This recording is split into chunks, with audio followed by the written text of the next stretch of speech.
Hello, my dear students. Welcome to the National University online class. Subject Management Program DB Honors Third Year, course code 232603, name of course Business Statistics in English. Lecture number 01. That was the lecture Introduction to Statistics. And I am with you, Mizanur Rahman, lecturer, Government Adult College, Patna.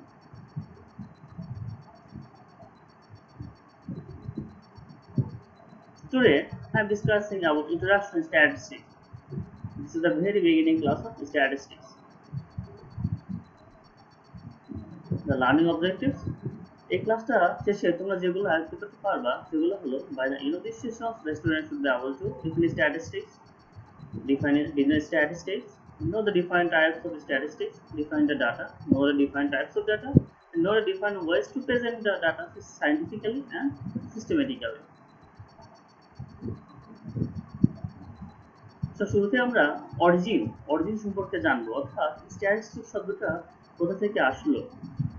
The word statistics comes from Italian word statista, অর্থাৎ statistics শব্দটি Italian শব্দ Statista থেকে এসেছে, যার অর্থ হলো Statesman, অথবা Latin word status থেকে এসেছে, যার অর্থ হলো স্টেট, অথবা জার্মান ওয়ার্ড স্ট্যাটিস্টিক থেকে স্ট্যাটিস্টিক শব্দ এসেছে, যার অর্থ collection of data involving the state. এই শিক্ষার্থীরা লক্ষ্য করো যে স্ট্যাটিস্টিক শব্দটি তার যদি আমরা অরিজিনের দিকে খেয়াল করি তাহলে বুঝবো আসলে স্ট্যাটিস্টিক্স শব্দটি অরিজিনগতভাবে রাষ্ট্র বা রাষ্ট্র সমস্ত বিভিন্ন কার্যাবলী এইগুলোকে নির্দেশ করে।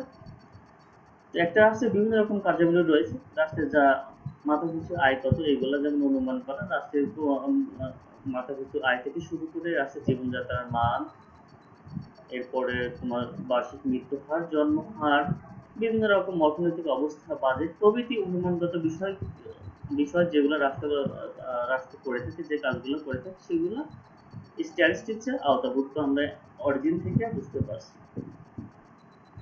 তো প্রিয় শিক্ষার্থী, আমরা এখন পরিসংখ্যান বা স্ট্যাটিস্টিক্স এর ডেফিনেশন সঙ্গত আমরা কিভাবে বলতে পারি সে সম্পর্কে একটু দেখে আসি। Statistics is defined as collection, presentation, analysis and interpretation of numerical data. অর্থাৎ পরিসংখ্যানকে আমরা এভাবে সংজ্ঞায়িত করতে পারি, অর্থাৎ পরিসংখ্যান হলো কোন একটি ডাটা কিভাবে কোনো একটি উপাত্তকে আমরা কি করতে পারি, উপাত্ত কিভাবে কালেকশন করতে পারি, সেটা কিভাবে আমরা উপস্থাপন করতে পারি, বিশ্লেষণ করতে পারি, এবং সেটা কিভাবে ব্যাখ্যা বিশ্লেষণের মাধ্যমে আমরা কোনো একটি সিদ্ধান্তে পৌঁছাতে পারি, সেটাই হচ্ছে স্ট্যাটিস্টিক্স বা পরিসংখ্যান। সংজ্ঞাটি প্রদান করেছে কস্টন অ্যান্ড কাউডেন।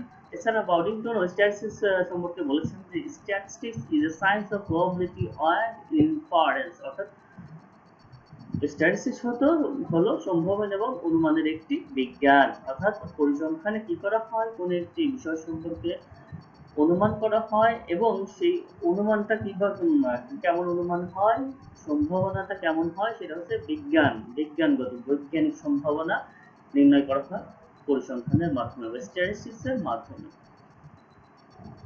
তাহলে আমরা এখন জানবো বিজনেস স্ট্যাটিস্টিক্স বা ব্যবসায়িক পরিসংখ্যানটা আসলে কি। Business statistics is a science assisting us to make decisions under uncertainties based on some numerical and measurable scale. অর্থাৎ ব্যবসায়িক পরিসংখ্যান হলো একটি বিজ্ঞান যেটা কি করে ব্যবসায়ের বিভিন্ন অনিশ্চিত আমরা কিন্তু ব্যবসায়িক সিদ্ধান্তগুলো নিয়ে থাকি, বিভিন্ন রকম অনিশ্চয়তার ক্ষেত্রে আমরা একটি নিশ্চয়তার আশা করি, সেই নিশ্চয়তার আশাটা কিভাবে নির্ণয় করা যায় সেটা হচ্ছে পরিসংখ্যানের মাধ্যমে নির্ণয় করা যায়। এই কারণে বলা হচ্ছে যে business statistics is science, business হচ্ছে একটি বিজ্ঞান assisting us to make decision, যেটা আমাদের সিদ্ধান্ত গ্রহণে সাহায্য করে, কখন আন্ডার আনসার্টেনিটি, যখন অনিশ্চয়তার মধ্যে আমরা থাকি, based on some numerical and measurable scale, বিভিন্ন রকম সংখ্যাগত এবং পরিমাণগত ভিত্তির উপর পরিমাণগত মাপনের উপর ভিত্তি করে এই সহায়তাটা করে থাকে কে, পরিসংখ্যান বা statistics. There are three different contexts of statistics, অর্থাৎ স্ট্যাটিস্টিক্স মূলত তিনটি ডিফারেন্স বিষয়ের উপর নির্ভর করে গড়ে ওঠে। একটি হচ্ছে নিউমেরিক্যাল ডেটা বা numerical facts.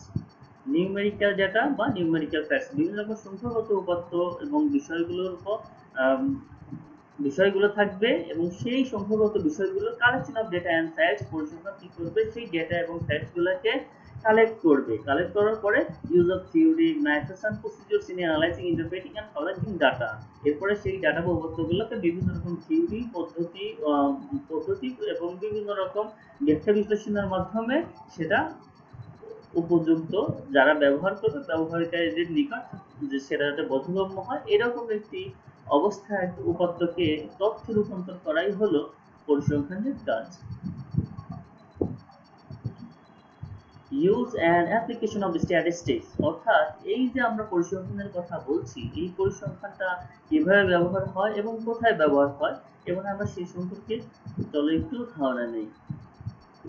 It shows how samples differ from normal distribution, অর্থাৎ পরিসংখ্যান নরমাল একটি স্যাম্পল থেকে নরমাল একটি যে আমাদের যে নরমাল যে ডিস্ট্রিবিউশন হয় এটার মধ্যে কিভাবে পার্থক্য হয় সেটা নির্ণয় করে পরিসংখ্যান। It facilitates comparisons, পরিসংখ্যান কি করবে, বিভিন্ন বিষয়ের মধ্যে একটি তুলনা, বিভিন্ন বিষয়ের মধ্যে তুলনা যাচাই করবে যে কোনটা ভালো কোনটা মন্দ, কোন ব্যবসায় লাভ বেশি কোন ব্যবসায় লাভ কম, কোন দেশের মাথাপিছু আয় বেশি কোন দেশের মাথাপিছু আয় কম, কোন দেশের মাথাপিছু জন্মহার মৃত্যু হার বেশি কোন দেশের মাথাপিছু জন্মহার মৃত্যু হার কম। এই যে বিভিন্ন বিষয়ের মধ্যে কম্পারিজন যেটা থাকে সেই জিনিসটা পরিসংখ্যানের মাধ্যমে নির্ণয় করা হয়, ব্যবহার করা হয়। ইট সিম্পলিফাইজ দ্য মেসেজ অফ ফিগার, যে কোনো বিষয় সম্পর্কে সিম্পলিফাই বা সরলীকরণ করতে ব্যবহৃত হয় হচ্ছে statistics. It helps in formulating and testing hypothesis, বিভিন্ন রকম হাইপোথিসিস আছে যেগুলো আমরা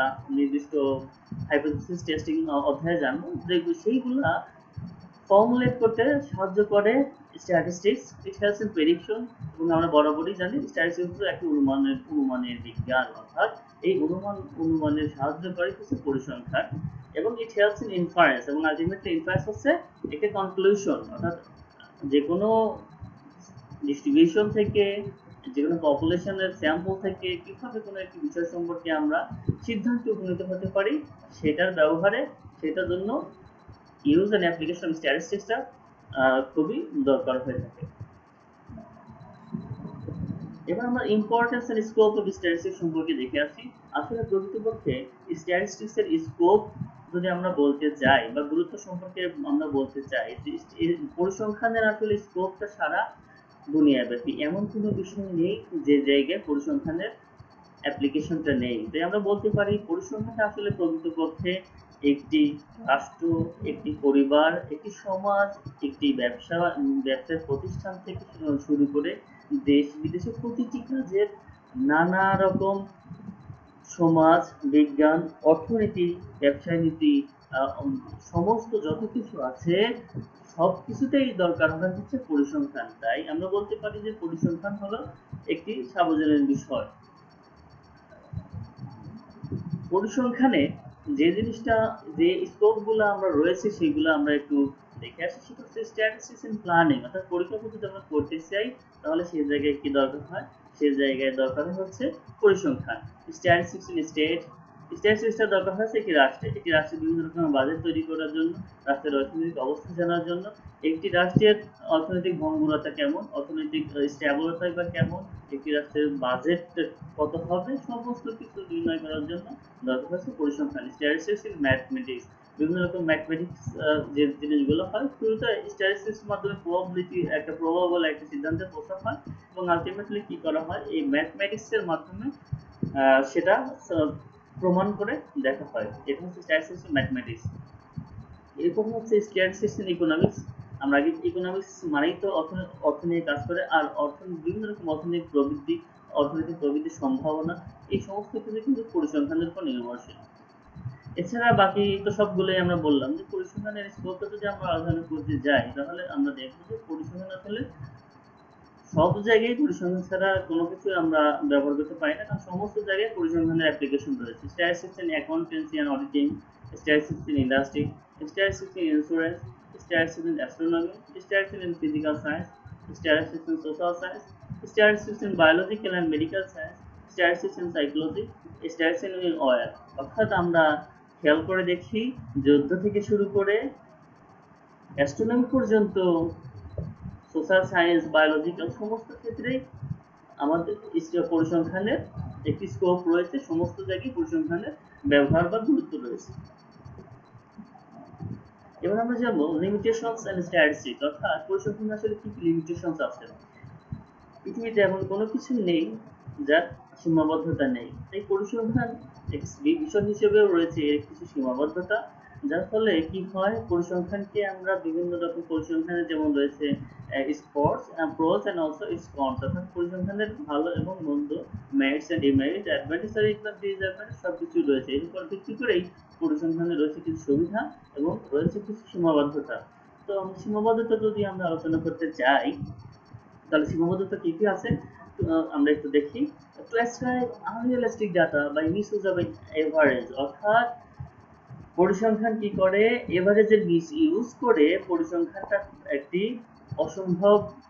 অসম্ভাবনীয় বিষয়কে উপাত্তকে মিসইউজ হিসেবে ব্যবহার করে, অর্থাৎ এটা একটি খারাপ কাজে ব্যবহার করে। যেমন আমরা যখন এভারেজ করবো, আমরা যখন গড় শিখবো, তখন আমরা দেখবো যে আসলে আমরা যদি দুইজন প্লেয়ারের যদি আমরা গড়ের কথা চিন্তা করি, তাহলে দেখবো যে একজন হয়তো ধারাবাহিক ভালো খেলছে আর একজন হয়তো ধারাবাহিক ভালো খেলোয়াড় নয়, কিন্তু তার কোনো একটি বড় রানের কারণে কিভাবে তার গড় বেশি হয়ে যাবে। তো তখন আমরা ওই ডেটাটা যদি আমরা প্রেজেন্ট করি, তাহলে দেখা যাবে যে যে ভালো প্লেয়ার বা খেলোয়াড় তার চেয়ে যে খারাপ প্লেয়ার তাকে আমরা ভালো হিসেবে উপস্থাপন করতে পারবো। এভাবেই আমরা কি করতে পারি, আমরা মিসইউজ করতে পারি, ডাটাকে অপব্যবহার করতে পারি পরিসংখ্যানের ডাটাকে। To compare unrelated and irrelevant data in order to mislead people, অর্থাৎ আমরা অনেক সময় যেটার সাথে যেটা সামঞ্জস্য নয় সেটা পরিসংখ্যানে তুলনা করে আমরা দেখিয়ে দিতে পারি যে এটা আমরা সাধারণ জনগণকে আমরা কি করতে পারি, বিভ্রান্ত করতে পারি। কিভাবে যে ডাটাগুলোর সাথে তুলনা করা যায় না সেইগুলো তুলনা করে পরিসংখ্যান তুলনা করে আমরা বিভ্রান্ত করতে পারি। যেমন দেখো প্রিয় শিক্ষার্থী, তোমরা এখানে খেয়াল করো স্টুডেন্টস মার্কস আউট অফ 100, মানে 100 মধ্যে স্টুডেন্টস মার্কস যেখানে পাসিং মার্কস 35, এখানে বোল্ড একটা অর্থাৎ লাল করে এভারেজ দেওয়া 42, অর্থাৎ এইখানে তোমার 42 এভারেজটা হাইলাইট করা। আমরা যদি কেউ এখানে দেখি তাহলে আমরা দেখব যে এখানে 10 জন স্টুডেন্টসের মার্ক দেওয়া আছে 100 এর মধ্যে, যেখানে তাদের এভারেজ 42, তার মানে পাসিং মার্ক যেটা 35 এবং এভারেজ 42, তার মানে আমরা বুঝেই নিতে পারি সবাই পাস করেছে বা সবার রেজাল্ট আসলে ভালো। কিন্তু প্রকৃতপক্ষে আমরা ডাটার দিকে একটু খেয়াল করি, দেখো রোল 1 30 পেয়েছে, রোল 2 25 পেয়েছে, role 3 25, 4 30, 5 30, 6 25, roll 7 35, roll 8 25, roll 9 96 and roll 10 99। তাহলে আমরা কি দেখি এখানে যে অ্যাকচুয়ালি 7 স্টুডেন্টস ফেইলড, এই ডাটাগুলো থেকে 30 30 25 24 25 25 30 30 সবাই ফেল গিয়েছে, কিন্তু দুইটা কিন্তু তাদের গড় যদি আমরা নির্ণয় করে দেখি তাহলে গড়টা হচ্ছে 42, আর এখানে advertisement only average will be presented, মানে তার বিজ্ঞাপন দেওয়ার জন্য শুধুমাত্র এভারেজ হিসেবে দেখানো হয়েছে। তাহলে কি হয়েছে যে এই যে পরিসংখ্যানের তথ্যটা কি করা হয়েছে, মিসইউজ করা হয়েছে বা পিপলকে মিসলেড করা হয়েছে।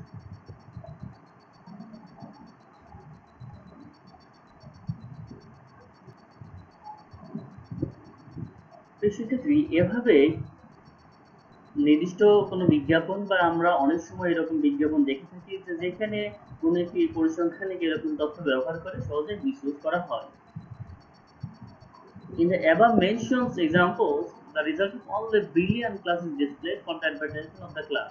অথবা এমন হতে পারে যে দেখো এই যে একটা ডাটা, সেই ডেটায় শুধুমাত্র এই 9 রুল 96 পেয়েছে এবং 1099 পেয়েছে একটি অ্যাডভার্টাইজ করা হলো, যেখানে দেখানো হলো যে অত্র কলেজ বা অত্র স্কুল, এই কলেজের 9 রুল পেয়েছে 96 এবং 10 পেয়েছে 99, এইটা দিয়ে তাদেরকে অভিনন্দন জানিয়ে একটি বিজ্ঞাপন দেওয়া হলো। তাহলে দেখা গেল কি বাকি যে 7 জন সেটা কিন্তু বলা হলো না, কিন্তু মাত্র একজন বা দুইজন কি করা হয়েছে 90 আপ মার্ক পেয়েছে, তাদের সাথে একটা বিজ্ঞাপন করা হলো।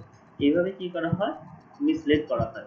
To mislead people by making unnecessary and clumsy presentation of statistical data, অথবা কি করা হয় আননেসেসারি প্রেজেন্টেশনের মাধ্যমে, স্ট্যাটিস্টিক্যাল ডাটা প্রেজেন্টেশনের মাধ্যমে কি করা হয় অনেক সময় সাধারণ জনগণকে বোকা বানানো হয়।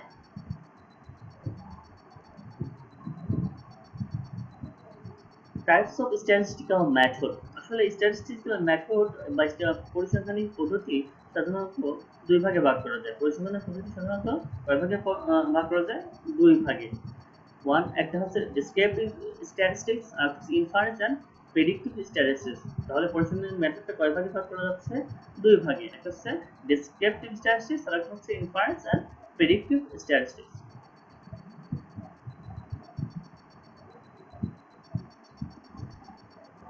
তাহলে আমরা এখন জানি যে ডেসক্রিপটিভ স্ট্যাটিস্টিক্স আসলে কি। Descriptive statistics are methods for organizing and summarizing data. For example, tables or graphs are used to organize data, and descriptive values such as the average scores used to summarize data. অর্থাৎ descriptive স্ট্যাটিস্টিক্সটা কি করা হয়? কোনো একটি উপাত্তকে কিভাবে আমরা সংগঠিত করতে পারি এবং সেটা ব্যবহার উপযোগী করতে পারি, সেইটা যে পরিসংখ্যানিক পদ্ধতির মাধ্যমে ব্যবহার করা হয় বিভিন্ন রকম টেবিল বা গ্রাফের সাহায্যে, সেই পদ্ধতিকে বলা হয় হলো ডেসক্রিপটিভ স্ট্যাটিস্টিক্স। আর একটা হচ্ছে ইনফারেন্স বা প্রেডিক্টিভ স্ট্যাটিস্টিক্স হচ্ছে এমন একটি পদ্ধতি, it is a method for using sample data to make general conclusion about population. অর্থাৎ আমরা যখন কোনো একটি পপুলেশন হচ্ছে সমস্ত রকম তথ্য ভান্ডার, সমগ্র তথ্য বিশ্ব। এই তথ্য বিশ্ব থেকে যখন কয়েকটি বিষয় নিয়ে আমরা যদি পরিসংখ্যানিক কাজগুলো করে সম্পূর্ণ তথ্য বিশ্বের ব্যাপারে একটি সিদ্ধান্তে উপনীত হতে পারি, সেই প্রকার যে পদ্ধতি, সেই পদ্ধতিকে বলা হয় হলো ইনফারেন্স বা প্রেডিক্টিভ স্ট্যাটিস্টিক্স। যেমন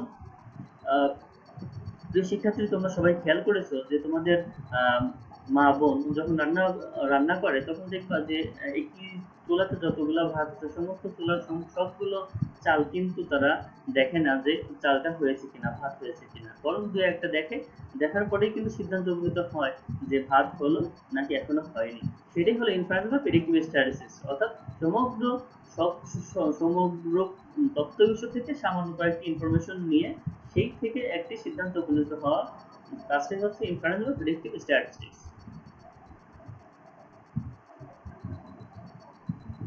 এখন আমরা এতক্ষণ ধরে বিভিন্ন আলোচনায় আমরা একটা জিনিস বারবার বলছি, সেটা হচ্ছে ডেটা বা উপাত্ত। আসলে এই ডেটা বা উপাত্ত সম্পর্কে আমাদের দেখো বারবার আলোচনা চলে আসছে যে method for using sample data, এখানে method for organising and summarising data. তাহলে এই যে বিভিন্ন আমাদের তথ্য যে ডেটা শব্দটা আছে, তাহলে আমাদের সেই ডেটা শব্দটা আমাদের জানা দরকার।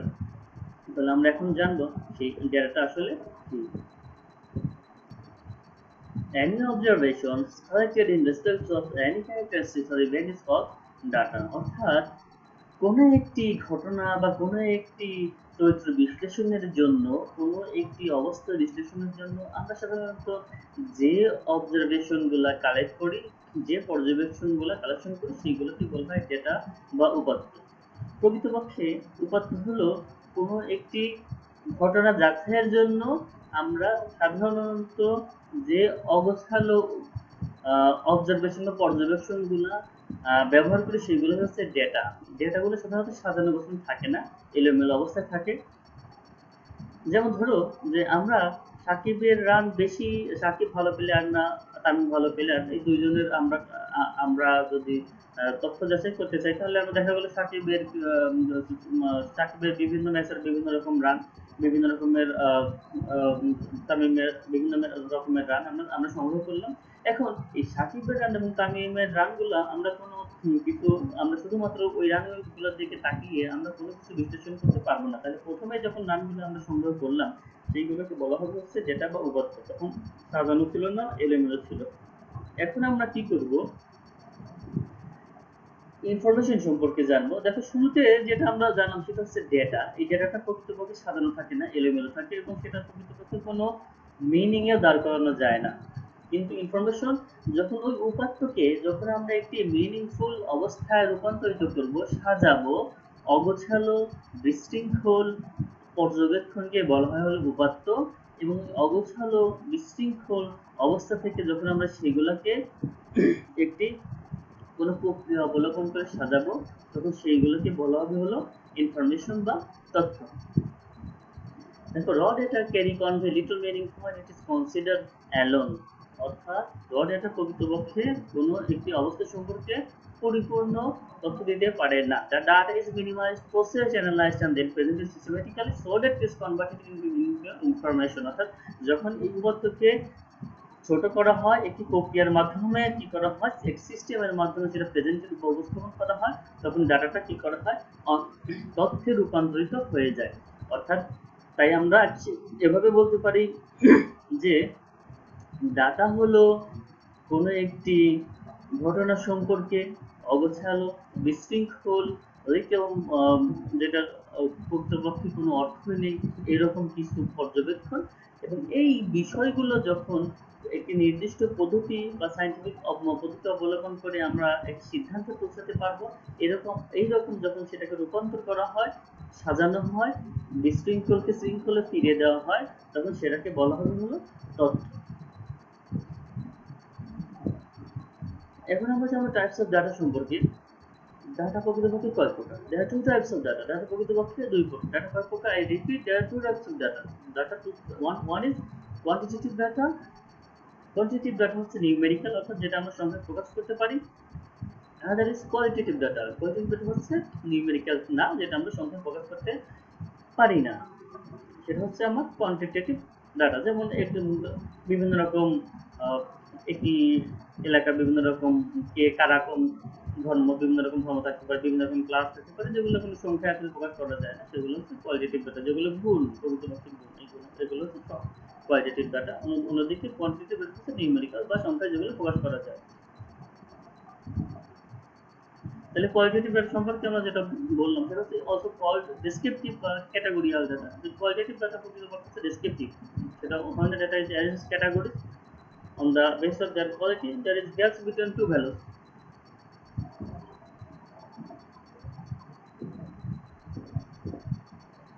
তাহলে এখন আমরা জানবো যেটা হচ্ছে ডেটা প্রেজেন্টেশন সম্পর্কে। প্রকৃতপক্ষে আমরা বলেছি যে আমাদের প্রকৃতপক্ষে পরিসংখ্যানিক কাজটা হচ্ছে উপাত্ত বা ডেটা নিয়ে, অর্থাৎ ডেটাকে কিভাবে আমরা বিভিন্ন রকম সিস্টেমে ফেলে আমরা একটি তথ্যে রূপান্তর করতে পারবো, সেটা হচ্ছে আমার পরিসংখ্যানিক কাজ। তাহলে এই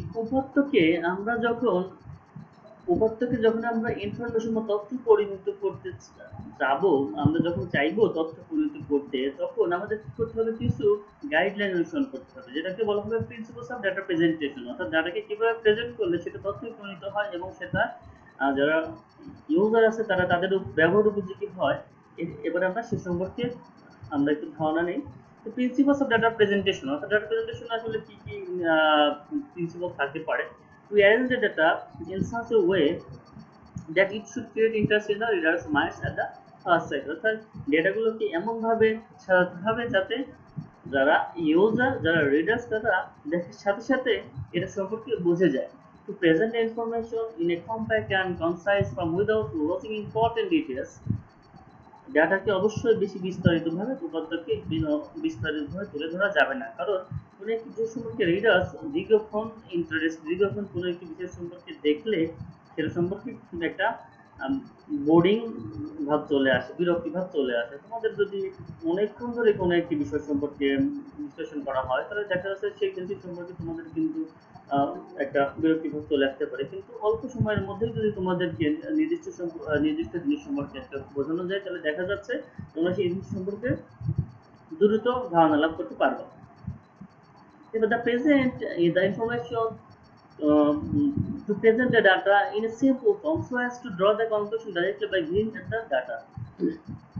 অর্থাৎ ডাটাকে অবশ্যই এমন কোনো জটিলভাবে উপস্থাপন করা যাবে না যে জটিল জিনিস সহজে সাধারণ মানুষ বুঝতে পারে না। অবশ্যই ডাটাকে এমনভাবে উপস্থাপন করতে হবে যাতে ইউজার বা রিডার্স যে ডাটা দেখে সেটা বুঝে যায়। তাই ডাটাকে পাওয়াতে কি করতে হবে? যত সিম্পল ভাবে উপস্থাপন করা যায়, যত সহজ সরলভাবে উপস্থাপন করা যায়, সেই টেকনিকটি ব্যবহার করতে হবে। Present it in such a way where that it can help in further statistical analysis. অর্থাৎ ডাটাকে উপাত্ত এমন হবে যে সেটা যদি বিশ্লেষণ করে আমরা যখন তথ্য রূপান্তর করবো, সেটা থেকে পরবর্তীতে যেন সেটা থেকে আরো বিভিন্ন রকম স্ট্যাটিস্টিক্যাল বা পারিসংখ্যানিক ব্যাখ্যা বিশ্লেষণের সুযোগ থাকে।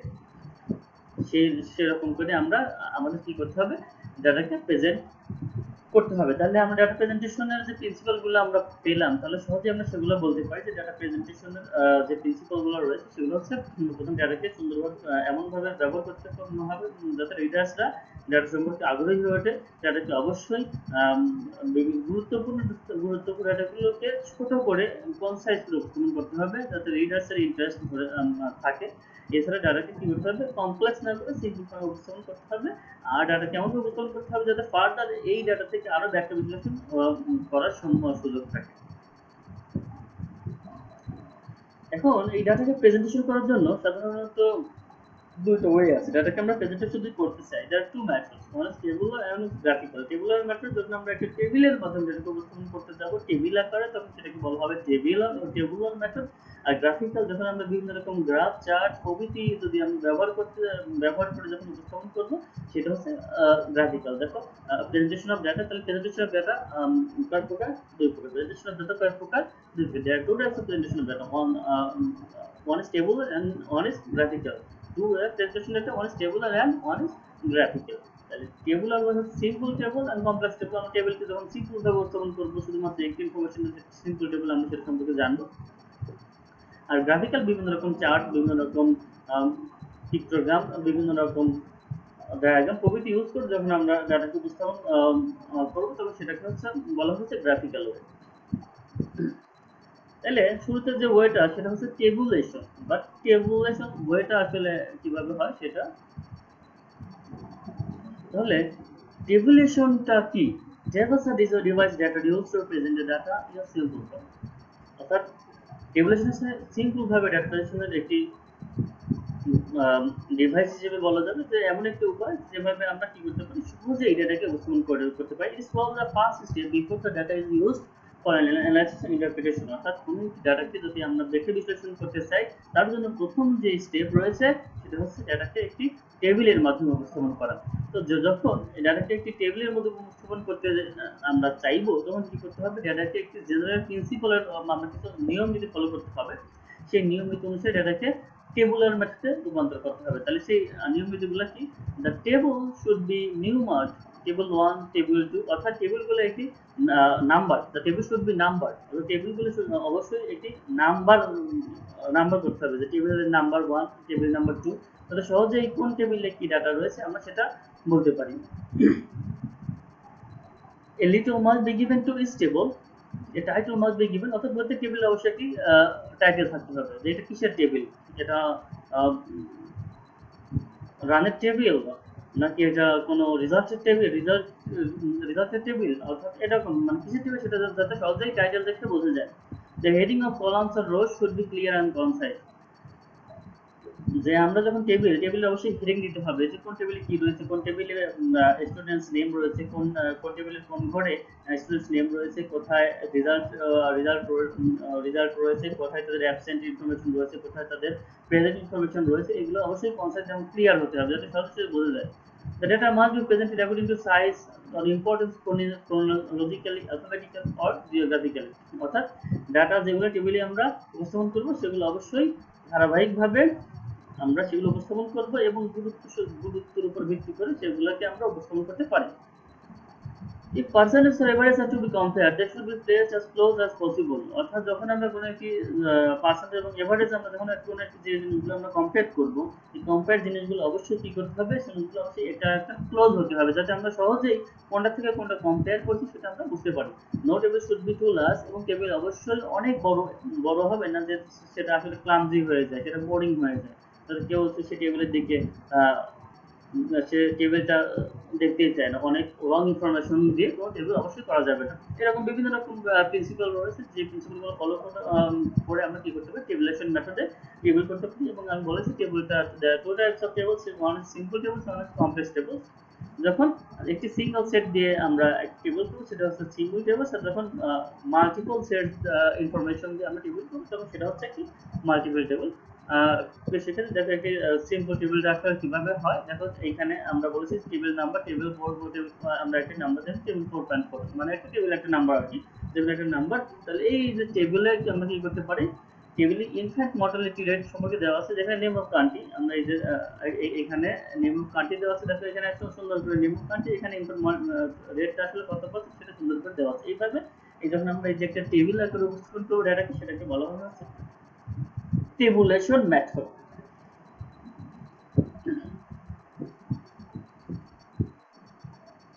এবার আমরা দেখব ফ্রিকোয়েন্সি ডিস্ট্রিবিউশন টেবল। যে ফ্রিকোয়েন্সি ডিস্ট্রিবিউশন টেবল আসলে কি হয়। তারপরে সেক্ষেত্রে আমরা এখন জানবো সেটা হচ্ছে ফ্রিকোয়েন্সি ডিস্ট্রিবিউশন টেবল। আসলে কোনো একটি টেবিলে কিভাবে ফ্রিকোয়েন্সিকে ডিস্ট্রিবিউশন করা হয়। ফ্রিকোয়েন্সি হচ্ছে গণসংখ্যা। গণসংখ্যা মানে কোনো একটি রেঞ্জের মধ্যে কোনো যে সংখ্যাগুলো আমরা কোনো একটি রেঞ্জের মধ্যে কোনো একটি সংখ্যা কত বড় রয়েছে সেটা হচ্ছে গণসংখ্যা। তো এই গণসংখ্যাকে কিভাবে একটি টেবিলে উপস্থাপন করতে হয় সেটা হচ্ছে ফ্রিকোয়েন্সি ডিস্ট্রিবিউশন টেবল। এখন এই জিনিসটা ফ্রিকোয়েন্সি ডিস্ট্রিবিউশন টেবলটা উপস্থাপন করার জন্য কিছু রুলস রয়েছে, সেগুলো আমরা এখন জানি। যে class interval should not be too large, অর্থাৎ যে ক্লাস ইন্টারভাল হচ্ছে শ্রেণী পার্থক্য, কোনো একটি যেমন 0 থেকে 10 একটা শ্রেণী, 10 থেকে 20 একটা শ্রেণী, এইভাবে যাদেরকে উপস্থাপন করাকে বলা হচ্ছে ক্লাস ইন্টারভাল। এখন এই উপস্থাপনটা ক্লাস ইন্টারভালটা অনেক বড় হওয়া যাবে, যেমন আমরা 0 থেকে 10 নিলাম, 10 থেকে 20 নিলাম, কিন্তু এমন হতে পারে না 0 থেকে 1000, 1000 থেকে 5000, 5000 থেকে 9 লক্ষ, এরকম এভাবে এভাবে করা যাবে না। The number of classes to be formed more than 8 and less than 15, অর্থাৎ ফ্রিকোয়েন্সি ডিস্ট্রিবিউশনে অবশ্যই এই ক্লাসগুলো 8 এর বেশি এবং 15 এর কম হবে। এমন হবে না যে এটা 15 এর চেয়ে অনেক বেশি, কারণ আগে আমরা বলেছি যে টেবিলটা অনেক বড় হয়ে গেলে সেটা অবশ্যই কি হবে, কোনো সে টেবিলটা অনেক বড় হয়ে গেলে সেটা প্রকৃতপক্ষে বোরিং হয়ে যায়, ক্লান্তি হয়ে যায় এবং সেটা ইউজেবল হয় না। After construction of table, proper and clear heading should be given. অর্থাৎ কনস্ট্রাকশন টেবিলে একটা প্রপার এন্ড ক্লিয়ার হেডিং থাকতে হবে, যে হেডিং দেখে সহজেই যাতে বোঝা যায় কোন টেবিলে কি রয়েছে। The base source of data should be mentioned with the pattern of analysis in footnote at the end of table, এবং টেবিলের শেষে আমরা যে কোনো ফুটনোট ব্যবহার করতে পারি বা সংযুক্তি ব্যবহার করতে পারি, যেখানে আমরা উল্লেখ করতে পারি যে টেবিলটা ডেটা কোথা থেকে আমরা ইনফরমেশনগুলো কালেকশন করেছি, এই সেটা যাতে সহজেই ফুটনোট দেখে বোঝা যায়। তো সেক্ষেত্রে দেখো frequency distribution table, given a table name and তোমরা সহজেই দেখবে যে এখানে একটা এই যে 0 থেকে 4, 5 থেকে 9, 10 থেকে 4 সুন্দর করে একটা ক্লাস ইন্টারভাল দেওয়া আছে, যেখানে এই ক্লাস ইন্টারভাল দেওয়া আছে এবং ডান সাইডে প্রত্যেক ক্লাসে কতগুলো ফ্রিকোয়েন্সি রয়েছে, 0 থেকে 4 থেকে 35, 5 থেকে 9, 18, এভাবে বিভিন্ন রকম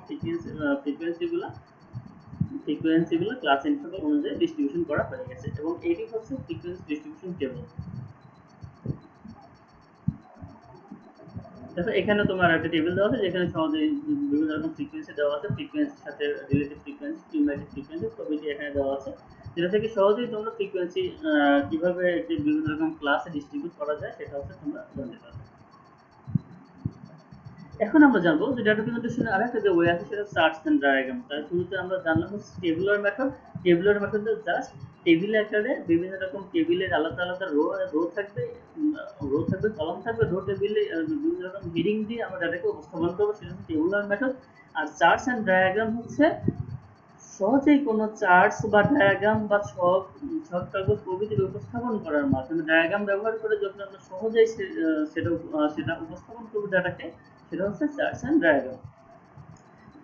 চার্টস এন্ড ডায়াগ্রাম হচ্ছে এতই পাওয়ারফুল, যেটা সহজেই আমরা চার্টস ডায়াগ্রামের দিকে তাকালে আমরা সহজেই বুঝে যাবো, যে আসলে ডায়াগ্রামে তাকালে আমরা সহজেই মানে এর সম্পর্কে ডাটা সম্পর্কে আর আমাদের ব্যাখ্যা বিশ্লেষণ করতে হবে না। যার দিকে তাকালে আমরা দেখতে পাবো যে কোন দেশের মাথাপিছু আয় বেশি, কোন দেশের মানুষ সংখ্যা বেশি, পপুলেশন বেশি, কোন দেশের ল্যান্ড বেশি, যার দিকে তাকালে আমরা সহজেই বুঝে যেতে পারবো, সেটা হচ্ছে চার্টস এন্ড ডায়াগ্রাম।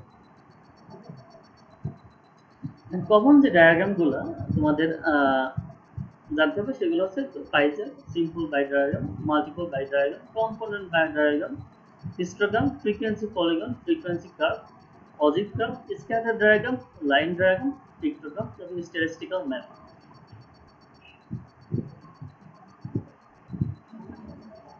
অর্থাৎ যে ডায়াগ্রাম কমন ডায়াগ্রামের মাধ্যমে যেটাকে ডায়াগ্রাম আকারে বা চার্ট আকারে উপস্থাপন করা যায়, সেই যে পদ্ধতিগুলো রয়েছে সেগুলো হচ্ছে এগুলো। এখন শুরু থেকে যে আমরা এখন কিছু গুরুত্বপূর্ণ ডায়াগ্রাম বা চার্টগুলো আমরা জানবো, যেগুলো তোমাদের পরীক্ষা আসার মতো এবং যেগুলো তোমাদের নিয়মিত আসে এবং যেগুলো সম্পর্কে পরিসংখ্যানিক ব্যাখ্যা বিশ্লেষণের জন্য অবশ্যই জানতে হবে। প্রথম হচ্ছে bar chart. Data present is categorical. Bar চার্টের ডাটাগুলোকে বিভিন্ন রকম ক্যাটাগরি অনুযায়ী রাখা হয় এবং বিভিন্ন রকম ক্যাটাগরিতে রাখা হয়, এক এক ক্যাটাগরি ডাটাগুলো এক এক রকম থাকে এবং মূলত the presented in the form rectangular bar, এবং যে ডাটাগুলো থাকে আয়তক্ষেত্রে বিভিন্ন রকম ডাটা তৈরি বার তৈরি হয়। তোমাদের যদি আমি বার দেখাই সহজেই তোমরা বুঝতে পারবা, এবং প্রত্যেকটা বারই কিন্তু রিপ্রেজেন্ট ভ্যারিয়েন্ট বা অ্যাট্রিবিউট, বিভিন্ন রকম অ্যাট্রিবিউট, মানে কোনো বার দেখা যাচ্ছে যে পপুলেশন নির্দেশ করবে, কোনো বার নির্দেশ করবে তোমার ল্যান্ডের সংখ্যা, কোনো বার নির্দেশ করবে মাথাপিছু আয়ের সংখ্যা, কোনো বার নির্দেশ করবে আহ, মৃত্যু মৃত্যু হার, এরকম বিভিন্ন বারে বিভিন্ন রকম অ্যাট্রিবিউট গুলো সহজেই থাকবে এবং the wide of the bar and the gaps between the bar should be equal through it, অর্থাৎ প্রত্যেকটা বারের যে একটা গ্যাপ থাকবে এই গ্যাপটা অবশ্যই ইকুয়াল হবে, এলোমেলো ভাবে গ্যাপ দেওয়া যাবে না। এবং দা গ্যাপ বারস মার্ক ভার্টিক্যাল আর হরিজন্টাল, আমরা এই বারগুলো কি করতে পারি, ভার্টিক্যাল বা লম্বালম্বি এবং হরিজন্টাল এবং আনুভূমিক আমরা দুইভাবে করতে পারি। দেখো there is a vertical bar charts, দেখো এখানে এখানে কিন্তু বার দেখে সহজেই এখানে year wise enrollment of students in government school year is the enrollment, অর্থাৎ প্রতি বছরের যে স্টুডেন্টস এনরোলমেন্টের হার কিন্তু সহজেই এখানে আমরা বার দেখে বোঝা যাচ্ছে যে ওয়ান ছিল 70 ছিল, টু সেকেন্ড ইয়ারে ছিল 103, one two number of students three, তৃতীয় বছরে ছিল 120 জন, চতুর্থ বছরে 150 জন, পঞ্চম বছরে 230 জন। দেখো সহজেই একটা গ্রাফের মাধ্যমে কিন্তু আমরা সহজেই এই বার চার্টের মাধ্যমে কিন্তু আমরা বোঝা যাচ্ছে যে প্রতি বছরে কেমন ছিল। এখানে যদি তোমাদের প্রশ্ন করা হয় যে কোন বছর সবচেয়ে বেশি স্টুডেন্ট এনরোলমেন্ট ছিল, সহজেই বলতে পারবে নবম বছরে। যদি তোমাদের প্রশ্ন করা হয় যে কোন বছরে মোটামুটি সবচেয়ে কম ছিল, সহজে বলতে যে প্রথম বছর স্টুডেন্টস এনরোলমেন্টটা কম ছিল, এবার এই স্টুডেন্ট কম ছিল, সহজেই তোমরা কিন্তু বলে দিতে পারবে জাস্ট এই বার দেখে। তাহলে বারের উপায়টা কি, যে হরিজন্টাল এবং ভার্টিক্যাল দুইটা বার থাকবে এবং প্রত্যেকটা বারে দেখো ইকুয়াল গ্যাপ থাকবে এবং এটা নির্দিষ্টভাবে হরিজন্টাল এক্সিস এবং ভার্টিক্যাল এক্সিসের নির্দিষ্ট ডাটাগুলো উপস্থাপন করলে এইভাবে বার তোমরা সহজেই অঙ্কন করতে পারবে। মাল্টিপল বার চার্ট, দেখো এখানে যেটা দেখলাম সেটা হচ্ছে ছিল যে সিঙ্গেল বার চার্ট, যেখানে শুধুমাত্র একটি করে বার ছিল। এখানে মাল্টিপল বার যখন একটি বারের সঙ্গে আরেকটি বার এভাবে দেখো দুইটা করে অন্তত, এভাবে আরো হতে পারে তিনটা চারটা অনেকগুলো উপস্থাপন বার আমরা উপস্থাপন করতে পারি। তো এখানে দুইটা বার উপস্থাপন করা আছে, তো দুইটা বারের মাধ্যমে দেখো এখানে এটা পপুলেশন সম্পর্কে নির্দেশ করছে, এটা ল্যান্ড সম্পর্কে নির্দেশ করছে, এইভাবে দুই আলাদা আলাদা বার আলাদা আলাদা অ্যাট্রিবিউটস সম্পর্কে বর্ণনা করে থাকে। এটা হচ্ছে multiple bar chart. Component bar chart, when there are many categories or on x-axis and they have further categories, then to accommodate the categories the bars may be divided into parts, each part represented into certain items and proportion to the magnitude of the particular item. অর্থাৎ component bar chart, এই component বার চার্টের যে জিনিসটা বিষয় সেটা হচ্ছে প্রত্যেকটা বারের মধ্যে আবার আলাদা আলাদা কম্পোনেন্ট থাকবে, প্রত্যেকটা বারের মধ্যে কোথাও তোমার গ্রোথ অফ এই আলাদা আলাদা বার আলাদা আলাদা বারের আলাদা আলাদা জিনিসগুলা যখন থাকবে সেটা হচ্ছে কম্পোনেন্ট বার চার্ট। এটা কম্পোনেন্ট বার চার্ট কিভাবে হয়, যে একটি বারের মধ্যে তোমার মানে কয়েকটা জিনিস থাকবে, মোর দেন 5 থাকতে পারে। এই যেমন দেখো এই একটা বারে নিচের অংশকে বলা হচ্ছে মেল, উপরের অংশকে বলা হচ্ছে ফিমেল। আচ্ছা এখানে কিন্তু আলাদা আলাদা দুইটা বার নেই, একটা বারে দুইটা। এখন যখন এইভাবে একটি বারের মধ্যে দুইটা জিনিস থাকবে, অনেকগুলো থাকবে, মোর দেন 5 থাকবে, তখন সেটাকে বলা হচ্ছে কম্পোনেন্ট বার চার্ট। এখন আমরা যাবো হচ্ছে হিস্টোগ্রাম। হিস্টোগ্রাম তোমাদের জন্য খুবই গুরুত্বপূর্ণ একটি বিষয়। হিস্টোগ্রামটা আসলে কি, use for quantitative continuous variables, মানে যখন একটি কোয়ান্টিটেটিভ বা কন্টিনিউয়াস ভ্যারিয়েবলস থাকে তখন সেটাকে আমরা হিস্টোগ্রামের জন্য খুবই উপকারী থাকে। যেমন কন্টিনিউয়াস বা কোয়ান্টিটেটিভ ভ্যারিয়েবলের মধ্যে age, weight, height, pressure, blood sugar এসব প্রভৃতি থাকবে এবং এটা কি করে is consist a series of blocks, এটা সিরিজ অফ ব্লকস হিসেবে এটা থাকবে। আর the class intervals are given along horizontal axis, class interval দেওয়া হবে হরিজন্টাল অ্যাক্সিসে এন্ড দ্য ফ্রিকোয়েন্সি দেওয়া হবে হচ্ছে ভার্টিক্যাল অ্যাক্সিসে। অর্থাৎ ক্লাস ইন্টারভাল যদি হরিজন্টাল অ্যাক্সিসে ক্লাস ইন্টারভাল দেই আর ফ্রিকোয়েন্সি বা গণসংখ্যা যদি ভার্টিক্যাল অ্যাক্সিসে দেখাই, তাহলে আমরা যে বারবার যে আমরা গ্রাফ পাবো সেটা হচ্ছে হিস্টোগ্রাম। দেখো এইখানে এই ডান দিকে আমরা দিয়েছি আমরা কি দিয়েছি ক্লাস ইন্টারভাল, আর এদিকে আমরা ভার্টিক্যাল অ্যাক্সিসে দিয়েছি ফ্রিকোয়েন্সি। আমরা কোন একটা জায়গা যখন ফ্রিকোয়েন্সি গুলা বাম সাইডে একটা অ্যাক্সিসে এবং ক্লাস ইন্টারভাল অন্য একটি অ্যাক্সিসে হরিজন্টাল অ্যাক্সিসে উপস্থাপন করব, আলটিমেটলি এরকম একটি গ্রাম হয়ে যাবে, যেটাকে বলা হচ্ছে হিস্টোগ্রাম বা হিস্টোগ্রাম।